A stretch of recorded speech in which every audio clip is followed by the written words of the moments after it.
You're listening to Answers for the Family with Alan Cardoza and Matt Polachek, only on LA Talk Radio. Greetings to all of you listening around the world, and a warm welcome as we bring you another edition of the Answers for the Family radio show.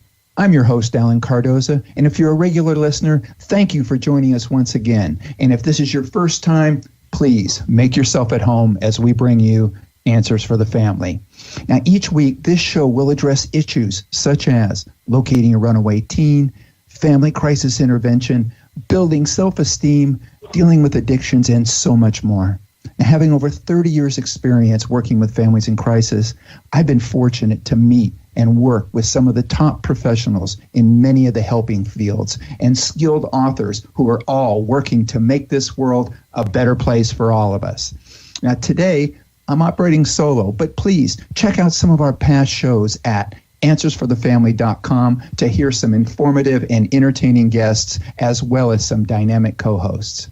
I am also looking for some show ambassadors who will forward at least one of our shows to your social media group and to someone you know who can benefit from a particular subject. I truly appreciate it, and this is another way that we can all make a positive difference in the lives of others. Now, our guest today, Scott Stabile, is the author of the new book, Big Love, The Power of Living with a Wide Open Heart, which reads like an operating manual for living a heart-centered life in the good times and the bad. Now, Scott has amassed a sizable Facebook following with his inspirational and provocative quotes, essays, and live videos. His previous works include Just Love, Iris, and the Little Pet Hospital series. A regular contributor to the Huffington Post, Scott runs day-long empowerment workshops nationally and internationally. Now, his early journey to get to this place in his life is not one that you would expect, and certainly not one anyone would wish for. Scott, welcome to Answers for the Family. Oh, thank you so much for having me here, Alan. Now, Scott, I've had a chance to read the book, and I just absolutely love it. It is so empowering. It really, I think, makes all of us really look a lot at sharing, how important that is. And you begin the book by sharing some deeply personal and tragic things that occurred early in your life. And as I read the book, I began to understand why and how important it is for all of us to not bottle these things up inside. So if you would, please share some of these things and why you felt it was important to your growth and your search for big love. Sure. Well, I mean, the biggest event in my life was losing my parents when I was 14. They were shot to death in their market in Detroit. And obviously that was a profoundly difficult and traumatic experience, and one which uprooted everything about my life. And so that's, and then 9 years after that, my brother, who had been addicted to heroin his entire adult life, died. He OD'd on heroin. So again, another really, really tragic event in our family. That one was less so than my parents in that it was, less shocking. My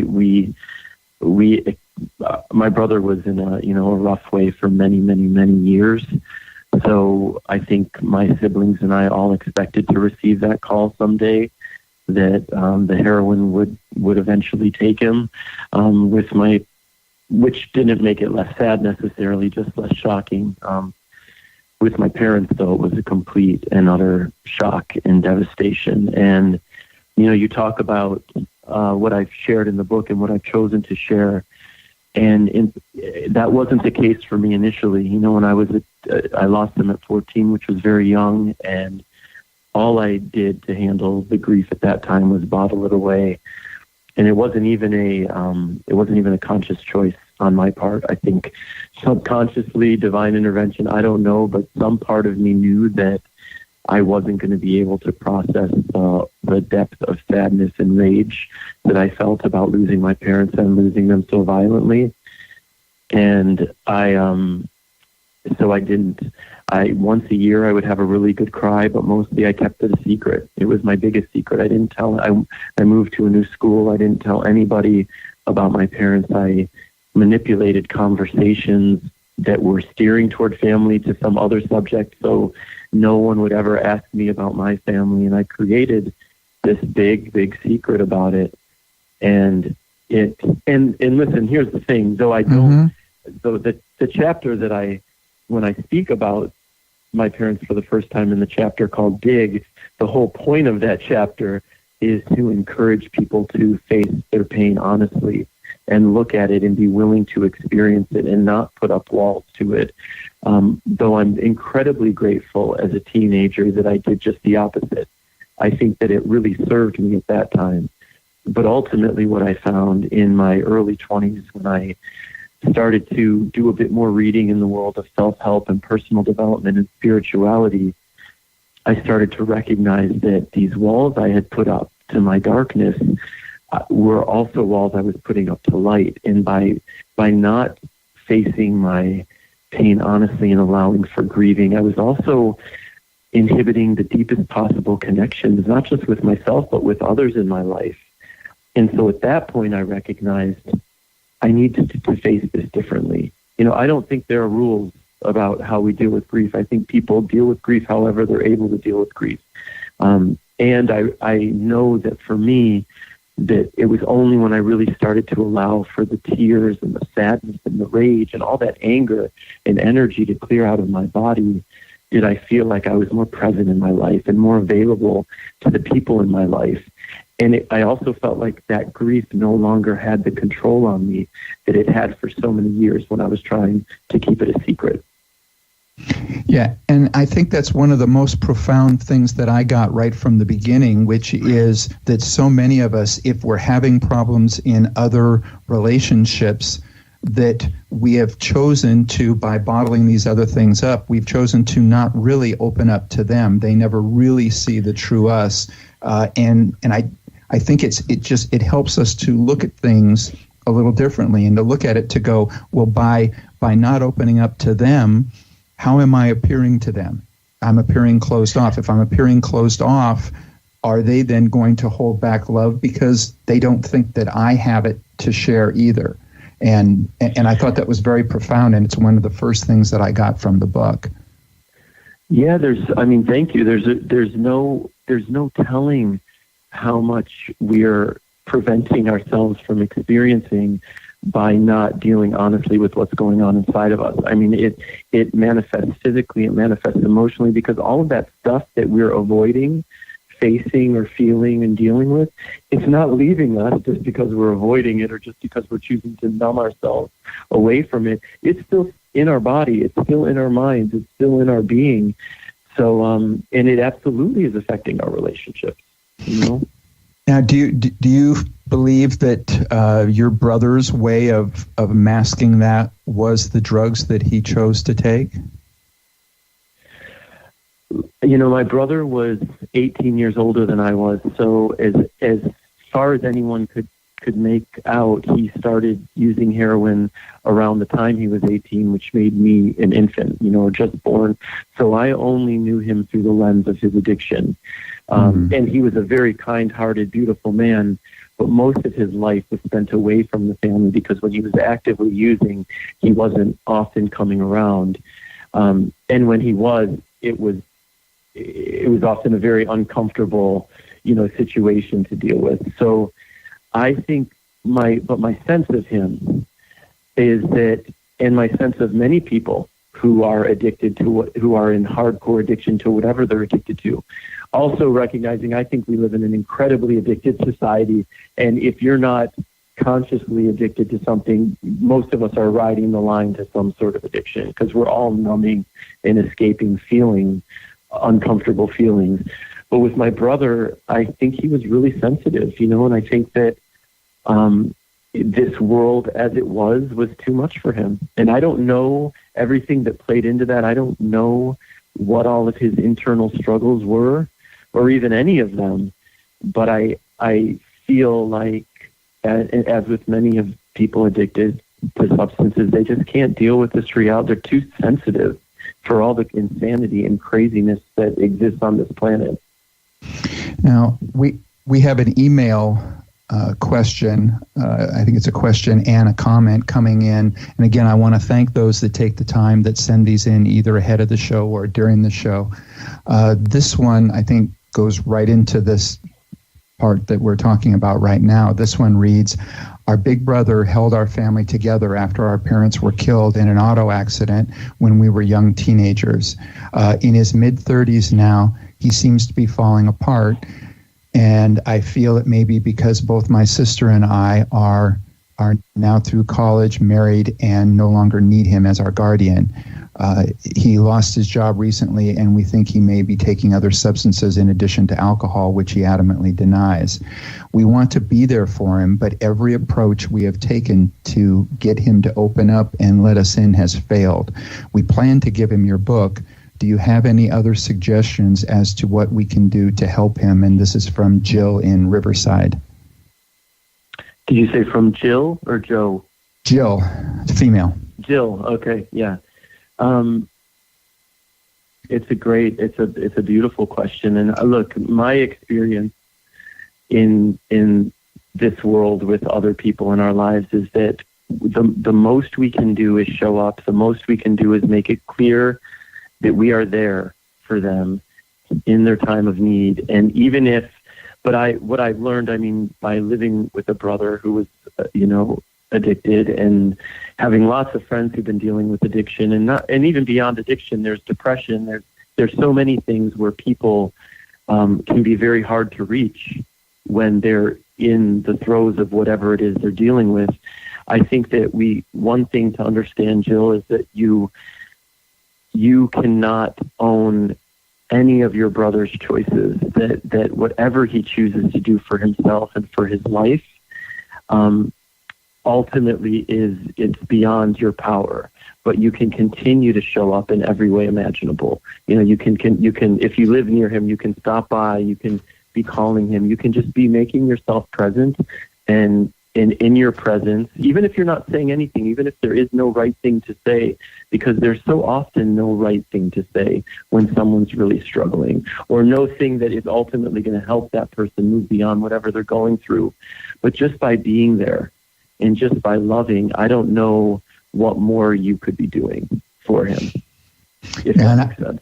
I think it makes great sense, and I like the fact that you're focusing on just being there, because I think, unfortunately, in many cases, for those of us that try to be there and we try to help, and it's part of our sort of helper bee mentality, sometimes as much as we may think that we are doing everything we can to help, looking at it from the other side, sometimes the other person will see it as judging and then not accept it in the positive light that it's meant. So again, I think you bring a great point of just being able to tell somebody, I'm here and I'm listening. And so then without commenting, they then don't see it as judging. So I think that's exactly very wise. And it opens up so often that is what creates a space for that person to potentially share what's really going on for them.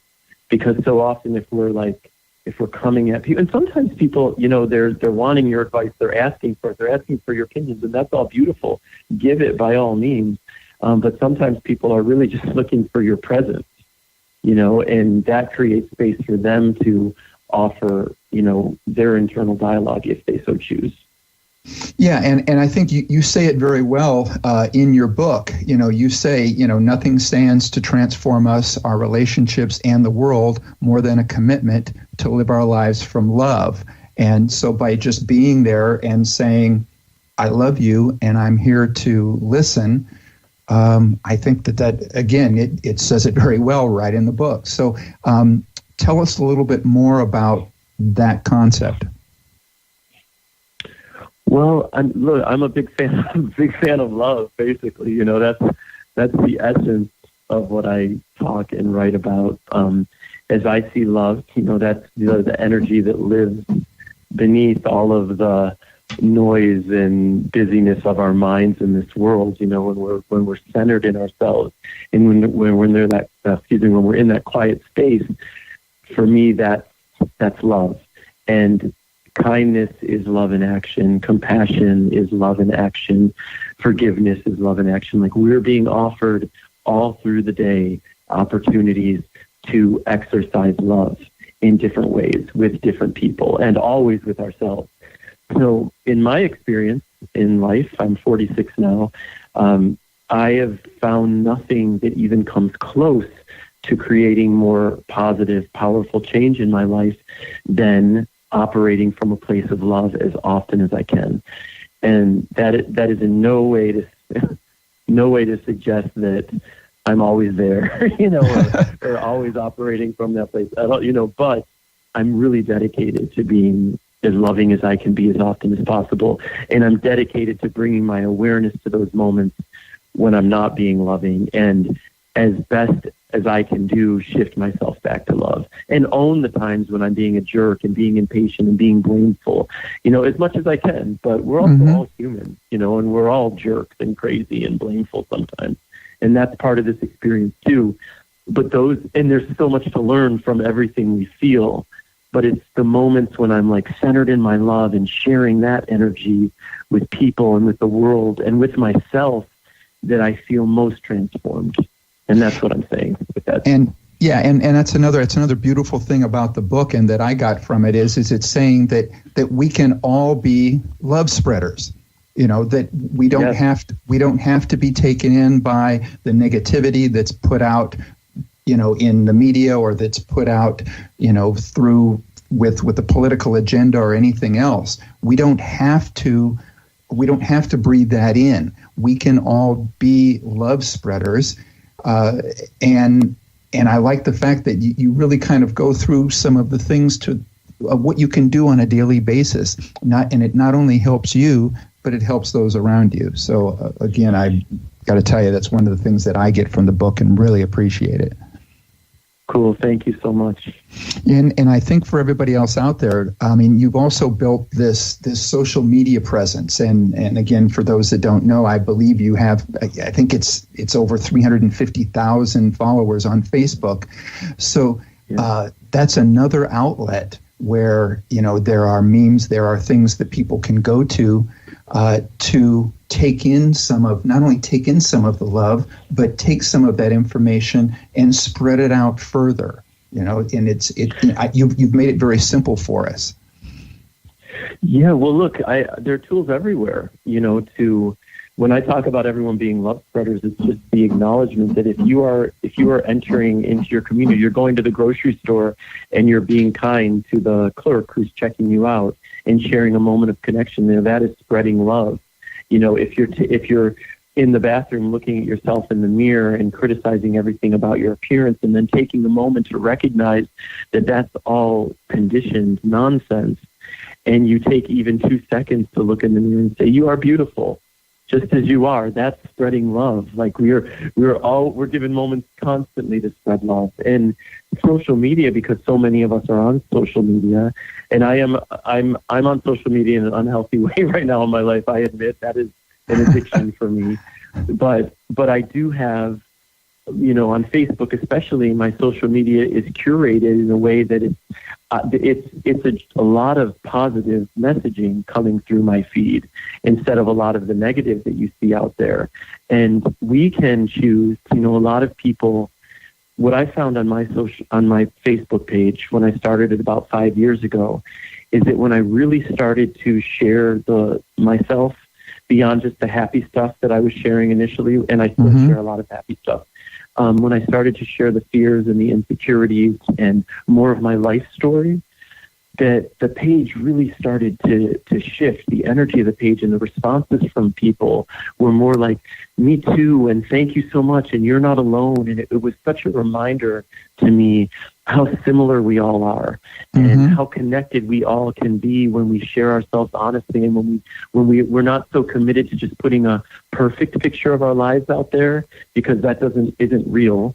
But when we're committed to sharing the full story, we create a space for others to feel more empowered to share their full story, and also to feel a lot less alone in their struggle. And that was a big hope with Big Love, with the book. It's just one of the big hopes is that people are going to feel less alone in their struggles, because we're all struggling. We're all doing whatever we can do to make sense of this often crazy and also beautiful reality. Well, you've now led me to say something that I never thought I would ever say.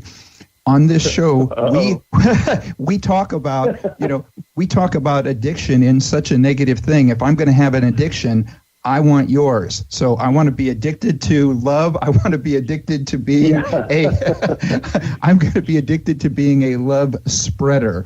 So anybody Hallelujah. out there, if you have that addictive personality and you've gone, okay, well, it used to be cigarettes and then it was alcohol and guess what? You have something you can shift it to. We can all shift it to, and we'll all be going in the right direction. Absolutely, brother. Preach. Yes. So now you talk a little bit about writing as a tool, and obviously you're doing a lot of writing now because you're writing books. You're all over the internet and stuff. Talk a little bit about how your writing has helped you to process, or you've used it as a tool to be able to process some of the pain away. In a couple ways, honestly. One, it's just getting the energy out of your body again. I think that when we're holding on to, writing for me as a tool comes in great handy when I'm dealing with sadness and when I'm dealing with anger. I found for myself, because you're holding on to those emotions inside of you, and you can feel them in your body. I mean, we all know what it feels like to feel rage in our body. And for me, being able to kind of vomit my feelings out in that moment, especially because if I'm feeling rage, at someone in my life or because of an event that happened in my life, I've learned that it's typically not best to approach the person when you're in the state of rage. That doesn't usually lead to any sort of healing moment. So in those moments, I like to write it out and just kind of get it out. But also what happens is what I found with writing is that when you start playing with your thoughts and your ideas and your feelings, and you start putting them down on the page, you end up uncovering things about yourself. It becomes kind of an exploration, and you might be delving into one area of your sadness, and you'll see that it leads to this other thing that you hadn't necessarily attached to that specific, part of what you were feeling. And I think that it doesn't always happen. I don't always sit down and it's this grand exploration. Sometimes it's just a barrage of, rage, but sometimes it's really this beautiful uncovering of more to the story that I don't think I would have gotten had I not taken the time to sit down with my journal or at my computer and explore it through writing. Now, how much of that exploration leads you to forgiveness? Well, I'm committed to forgiveness. I was going to say, be it yourself or others. I think sometimes we have to forgive ourselves, and sometimes as we're going this exploration, it can be someone else. I don't know that it's the exploration that leads me to forgiveness. Typically what I found in my life is that it's empathy supported by compassion that leads me to forgiveness. And, the example I'll use, because it's been my most profound example of forgiveness, was forgiving the man who murdered my parents. And that, again, I was 14. That wasn't anything I was even thinking about when I would think about him. But as I started to get older, and I'm in my early to mid-20s, and I'm recognizing that, these feelings of hatred and blame when I would think of him, they're not serving me in any way that's positive. And it was at that same time that I started to consider the man who murdered my parents as another human being, and tried to imagine what his life experience could possibly have been like to get him to that point. And I don't pretend to know exactly what his life experience was, but what I did imagine is that nobody who is operating from any sense of self-worth or self-love could ever, walk into a market and shoot people. It just doesn't happen. And I thought, well, I can't imagine killing someone, but I can certainly connect to feeling unloved and unworthy and unseen. And I can connect to being so angry that I wished people would die. Like I could connect to all of these things that all of us as human beings can understand at moments in our lives. And when I realized that, I saw this is just another human being who's no less worthy of love than I am. He's no less worthy of forgiveness than I am. He made a horrible choice and did a horrible thing. And he's a human being. And once I started to see him in that light, it was like forgiveness found me. It wasn't this pronouncement of, I forgive him, and it happened. It wasn't like that at all, but I noticed that when I would think about him, it was through a completely different lens. It was forgiveness, and it's only because I took the time and put energy into empathizing with him. Wow. Our guest is Scott Stabile. The book is called Big Love, The Power of Living with a Wide Open Heart. And again, after just hearing what it is that he has gone through, stay with us, because when we come back, we're going to talk about where Scott spent 13 years in a cult. Stay with us. You're listening to Answers for the Family. Founded over 30 years ago to meet the needs of families in crisis, West Shield has continually focused on resolving issues that negatively impact families and businesses. Our signature therapeutic transportation service helps to ensure that adolescents in crisis are safely transported to specialized schools, programs, and treatment centers with unsurpassed experience and success. We are supported by our full-service licensed investigation agency that has legally, professionally, and compassionately located hundreds of runaways and teens. We are experienced and qualified to help, offering solutions which may include referrals to our international network of top professionals in the fields of educational consulting, psychology, psychiatry, and investigations. Simply put, West Shield Adolescent Services and West Shield Investigations are the best solutions when your family is facing a personal crisis. Call 1-800-899-8585, 24 hours a day, 7 days a week. That's 1-800-899-8585, or visit our website at westshield.com. Thank you. And we're back. I'm Alan Cardoza. You're listening to Answers for the Family. And our topic today is Big Love. So when we went to break, I mentioned that our guest, Scott, found himself in a cult for 13 years.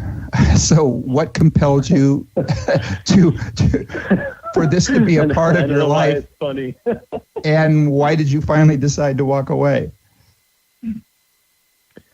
Well, this was in my, early to mid-20s, around 23, 24, and I was in San Francisco, and I had befriended several people who were incredible and always talking about love and peace and compassion as life goals. And I had just gotten out of a job working as a law clerk in a law firm, thinking I might want to go on to become a lawyer.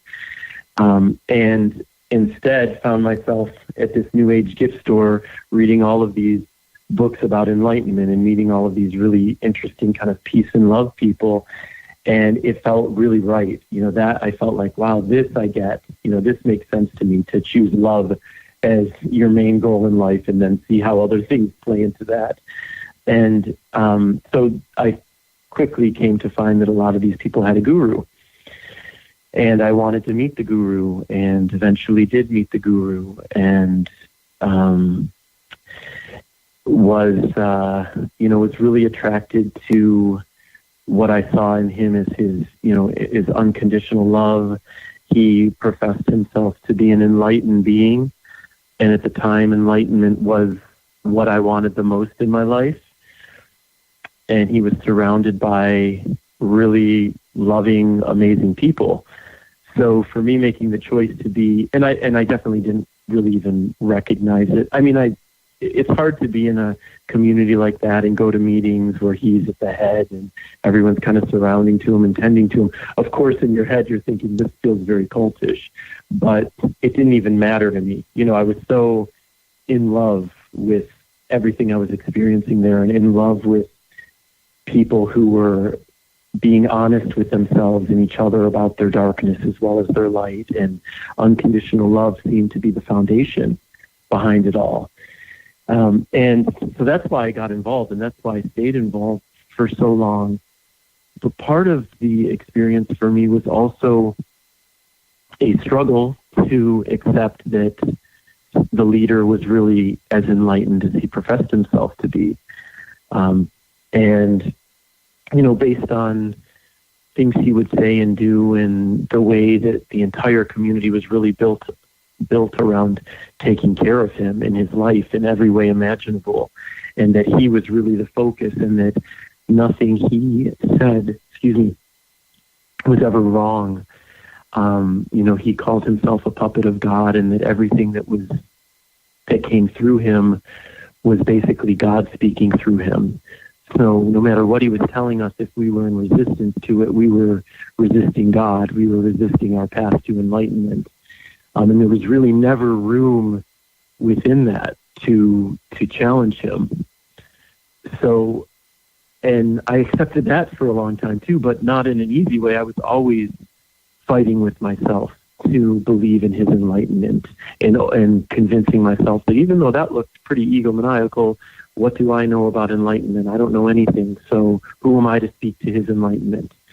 And then you're also surrounded by people who are, feeding into that. And there's a lot of manipulation in that world. And no one could speak ill of the guru ever. And so it's a weird experience, because I still have a lot of very fond memories. And it in part really connected me to my path of love, and I'll always be grateful to that. But it was also very manipulative, and lots of lies and lots of distortions and lots of cruelty, and not anything. I don't believe that to be committed to unconditional love, I think there are ways to do it without having to manipulate a lot of people in the process. So that's why I left in the end. I couldn't. I felt, one, that he and I had gone as far as we could possibly go as a guru and his disciple, and I also just didn't believe that his entire path was predicated on the truth that he was enlightened, like on par with Buddha and Jesus and any other enlightened teacher you can think of. And when I really became clear that that wasn't the case, it was impossible to stay, because it was a lie. So that's why I left. And when I left him, my hope was to remain friends with, you have to understand, these were the people I was with all the time. This was my family.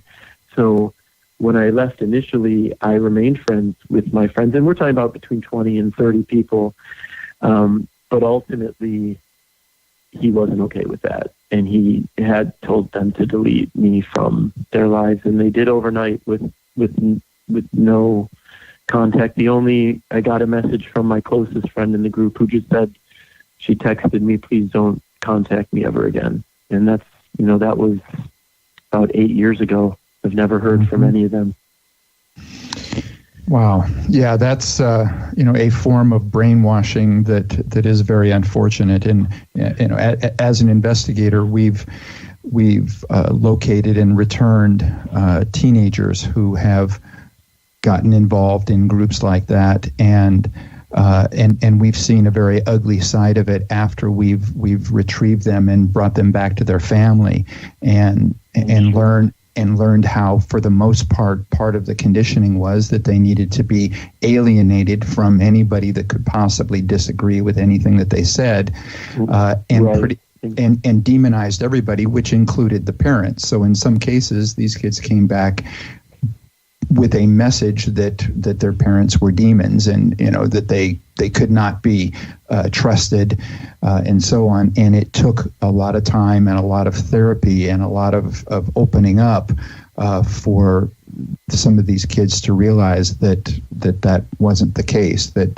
that their parents were operating from a position of love, which is why they wanted them found, which is why they wanted them home, and why they wanted to be with them. So but it sounds like you were able to go into a situation, gain some perspective from it, but at the same time maintain your own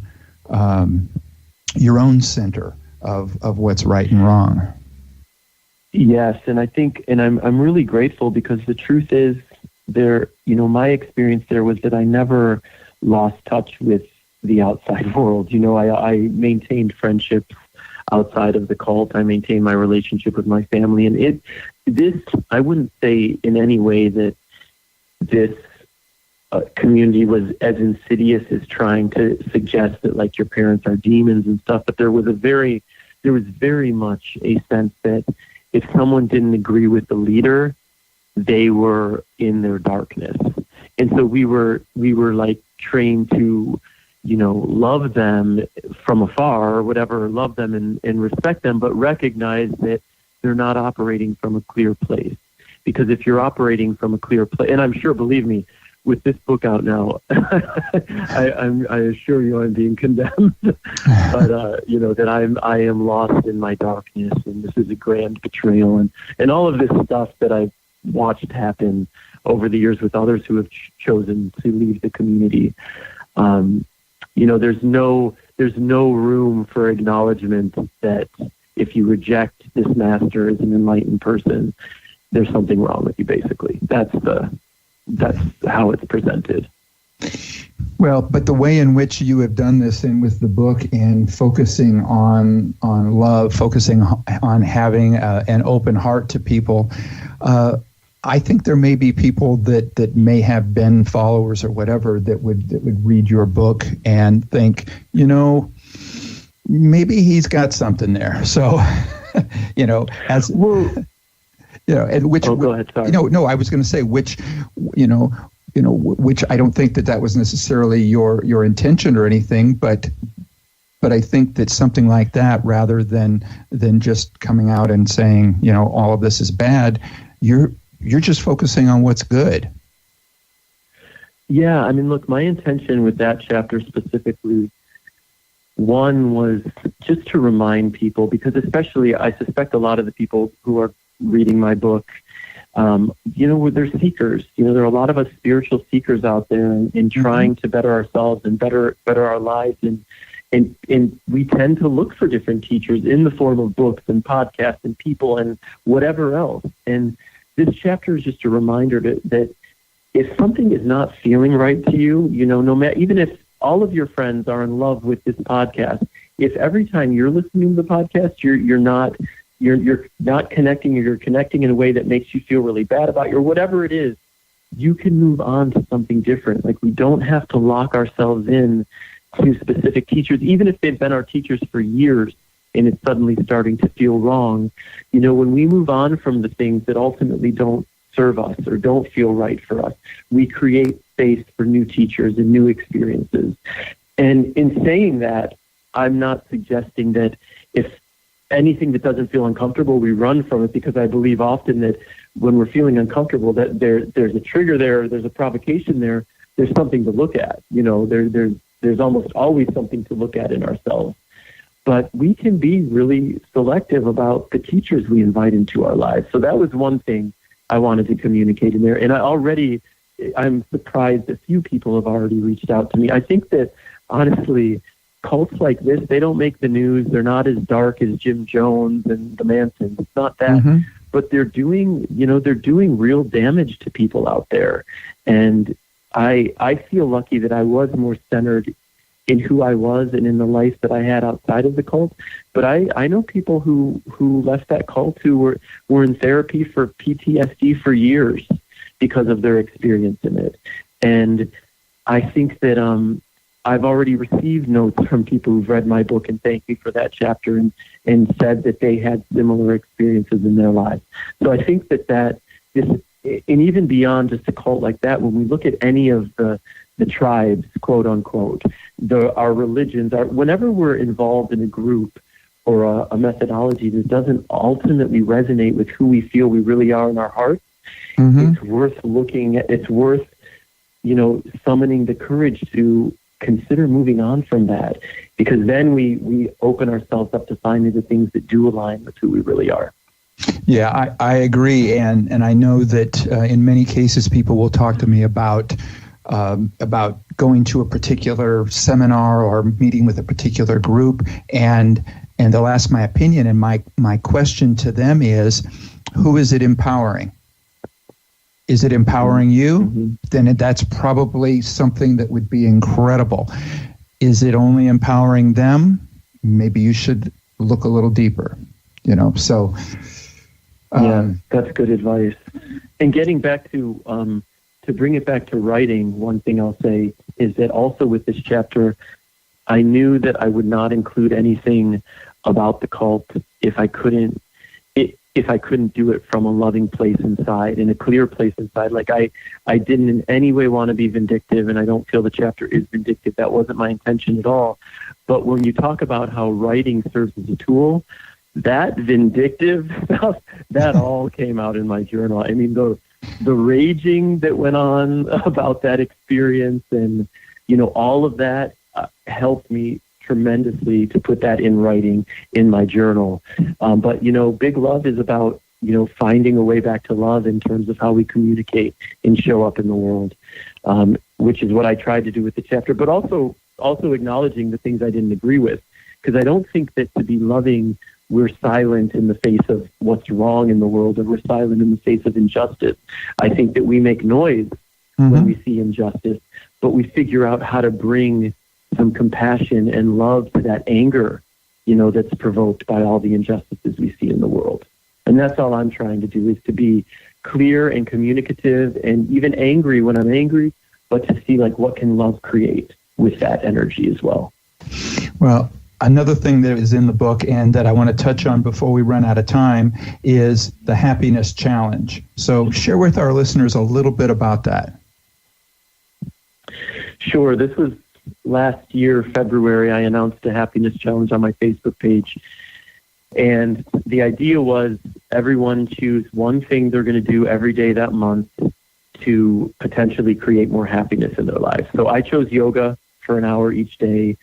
Some people chose meditation. Some people chose taking walks. Some people chose dancing. Whatever it was, people committed to doing it every day. I chose February, honestly, because it's the shortest month. So it makes it easier. So to make it through. So for 28 days, or 29, I think it was that year, we did our thing. But what I've discovered, what I knew, but then it confirmed it in this, because in the world of personal development, you see this meme over and over that happiness is a choice, and you're being hammered with this message: choose happiness. Happiness is a choice. Happiness is a choice. And the reality is, happiness is an emotion, and our emotions are not choices. And so what I found myself, feeling like I should be able to choose my happiness because everyone's saying that we should be able to, but that's not how feelings really work. And so on top of not being happy all the time, you also are feeling like a failure, like you're doing something wrong because you're not able to choose it. And I was connecting my level of happiness with my spiritual enlightenment, and none of that is true. And the thing I was trying to encourage with the happiness challenge is this recognition that though we can't choose our happiness, we can absolutely choose to take action that can lead to more happiness in our lives. So think about things that make you happy. Maybe that's a walk through the woods. Like when you walk in the woods, you tend to feel happier. Okay, so make time to walk through the woods, knowing that you're not choosing happiness, you're choosing to take a walk through the woods, but there's a good chance that that's going to put a smile on your face. And these are the types of choices we can be considering every day, all through the day. That's one of the tenets of self-care, is just making choices that stand to bring more meaning and more joy into our lives. But not just recognizing what they are, actually taking the action to do them. So that's what I was trying to communicate. Yeah, and I love it, and I also love the fact that the way that you explain it, and I'm glad that a lot of the people got to hear it, because a lot of our listeners are teachers, psychiatrists, psychologists, people that are working with at-risk youth, and many parents out there. And to be able to think about this in a different aspect, which is we not only, are not, if we're not happy, some of us then tend to take on that guilt, like you said, in regards to, well, now I feel guilty about the fact that I should know better. Well, I do this for a living, so why don't I know better? Why can't I just push a button and happiness comes? So exactly. So I really appreciate that, and I see it. I see what you're talking about, and I also see that we have another listener question that's coming across. This one reads, okay. I work with a very talented and creative individual at our marketing company. Because he recently came out and let us know that he's gay, 2 of the other males in our department have started not including him in important meetings. He is he's very hurt, he's depressed, and he's talking about leaving, which would be a great loss to the company and personally to those of us who truly value him. I was thinking about giving him your book and sending him to your Facebook page, but first I wanted to hear from you how the book could help get him through this difficult time. And this is from Gloria in Illinois. Well, thank you, Gloria. Look, I think that you're going to help get him through this difficult time more than my book is going to help him get through this difficult time, in that you're present with him on a day-to-day basis, and you have an opportunity to show your support for who he is, no matter whom he loves, no matter who he loves, and all of that. You have an opportunity to show your love. You have an opportunity to be there and be in his corner. Look, in terms of the book, it is also about people embracing who they are, which it sounds like he is doing finally.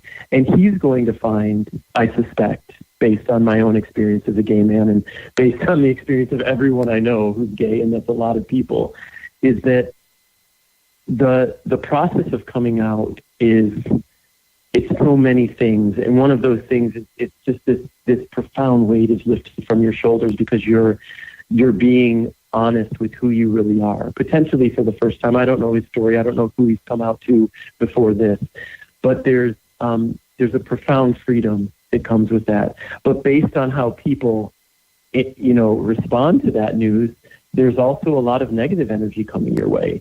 And that's not anything new for gay people, because we're used to seeing, we have our politicians arguing about our rights all the time. So you're seeing it, out there on a more global public scale, but when it's directed at you, it hurts. And the only thing I can say to that is real. It should hurt. Of course it hurts when people are excluding you because of your sexuality. There's really no way around that pain. It's easy to say, I don't care what people think, but the truth is, I care what people think.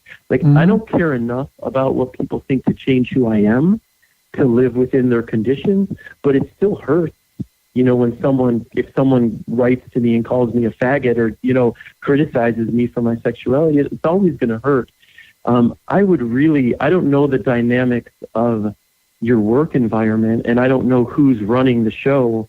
But before he leaves, if it's at all possible, and you and the others who support him could be a part of this too, go to the management, go to the people in charge, create an environment where he can't be excluded from these meetings. Because the other thing and the reason why attitudes about gay people are changing in our country and have changed so profoundly over the years, it's because more and more people are meeting gay people. More and more people are getting to know gay people because more gay people are feeling more comfortable being who they are. And it's really hard once you get to know someone and work beside someone and, share a team experience with a gay person. It's much harder to hate them simply because they're gay. So I would recommend you do everything in your power to make it impossible to exclude him in your company and support him in that way. Yeah. And then as far as the book is also all about authenticity and speaks to all of these things, but he's going to have to go, that's part of the gay experience, sadly, is being on the receiving end of homophobia. That's part of it. Yeah, and I couldn't agree more with everything that you've said, and to add to that is that this speaks more to I think they refer to two. It speaks more to the two people that feel that they need to not include them. But it also speaks wonderfully to Gloria, who is taking the time to talk about this, to show him that he is supported. And I agree with you. If they go to management or whatever and say, this person isn't the problem, but maybe these other two that are not inclusive might be the problem. And rather than lose somebody who seems to be very well liked by the majority of the people in this company, maybe management needs to look at those that maybe are more divisive. So thank you, Scott. Thank you for the time. Thank you for the book. Again, I think it's great. There's nothing more important out there that we can promote that other than love. And as I said earlier, let's hope that we all catch it. Yeah. And again, for everybody out there, if you want to reach Scott, or if you want to you want to get the book, you can go to scottstabile.com. Last name is spelled Stabile. You can also find him on Facebook along with the other 350,000 people. You can find him on Facebook. And so, Scott, before we go, I just want to acknowledge you for your courage in sharing some very, very personal stories, but at the same time, doing it with love.